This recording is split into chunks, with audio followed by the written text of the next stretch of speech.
It's Rob from Dowdle Family Farms, and we are getting our second significant rain in the last 7 months or so. I tried to get a video of it, but I was not able to. It didn't work out too well. I spent about 5 hours last night broadcasting about 900 pounds of ryegrass and several hundred pounds of different types of clover in the pastures here beside me and elsewhere on the farm. It's just starting to rain. We're supposed to have some rain later this weekend as well, so I'm kind of excited about that. What I'm thinking that we'll find is that later this week, first part of next week, we'll start getting a little bit more rain. Here in North Mississippi, it's cold. We've already had our first frost. According to the planting calendar, we're supposed to plant these things 6 or 8 weeks before the first frost of the year. The problem with that is it is almost always dry that time of the year, first part of September or so. We had an unusually wet July and first part of August. You'll notice that I planted some, in one of the pig paddocks, I planted some cereal grains along with brassicas, and they're growing really, really well. They survived the 6 or 7 weeks we had without rain. But these right here, if I had planted them, they just would have sat on the ground, or if I had planted them when there was a little bit of soil moisture, they would not have sprouted. So you do what you can. The 2 varieties of clover that I planted are Balanza. It's a fixation Balanza clover. I really like that. It's self-seeding. It reseeds every year as long as you let it go to seed, and it produces a lot of biomass. What I really like about it, especially for this area of the farm where I'll have pigs, here on the other side of the camera is a low area of the farm as well, and we'll have cattle grazing it. I'll probably have cows graze this area as well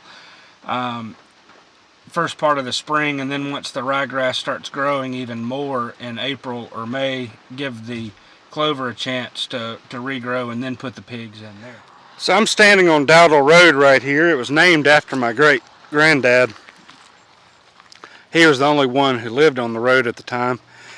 So way back there on the other side of that point of trees, there's 10 acres of pasture that I can put pigs in. You can see that bulk feeder in the center frame there. That's where the start of that pasture is. So last night, part of the area that I planted in the clover and ryegrass is this field right here. I'm guessing it's 8 or 10 acres. You can also see how the land, even though it looks pretty flat, there's a pond hidden. It starts just at the tip of those 4 or 5 trees to the right of that, a few feet, and it comes down to the road down here. And all of this area does not drain very well, and so that's the reason why we're using the Balanza clover, the ryegrass, because they handle the wetter, acidic, cool season conditions much better than most annual forages that'll grow very well here in Mississippi. So this field was planted with a clover. If it goes to seed, I think it'll work pretty well. Also, way on the other side of that pond, almost to the edge of that fence, against the edge of that fence, and about 100 feet this side of it, I've planted several acres of the clover ryegrass pasture as well.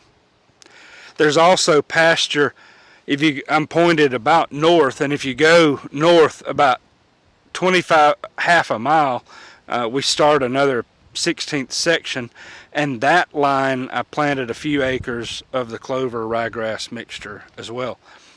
But right here is where, across this road where you see the cattle, I planted some of the ryegrass and clover as well, just broadcast the seed. I'm not sure how it'll do, we'll see, but I planted it primarily with the Durana clover. I mixed a little bit of the Durana clover with the Balanza and the ryegrass in this field, it's wet and it stays wet and muddy almost all the time. However, I don't know if you can tell right here, but the ground up here is higher for about 50 or 60, 70 feet going down the slope. And so I planted most of that in strips on this higher ground. Now I did go and plant some of the clovers and ryegrass down in the lower areas. After all, we do want to get it established down there, but I'm trying to maximize the yield and the value and the forage value and the planting. I tried to put it up here on the higher ground where I thought that it would do a little bit better. It's starting to rain again, so I'm going to close out. I love that rain though. It means the grass is going to grow.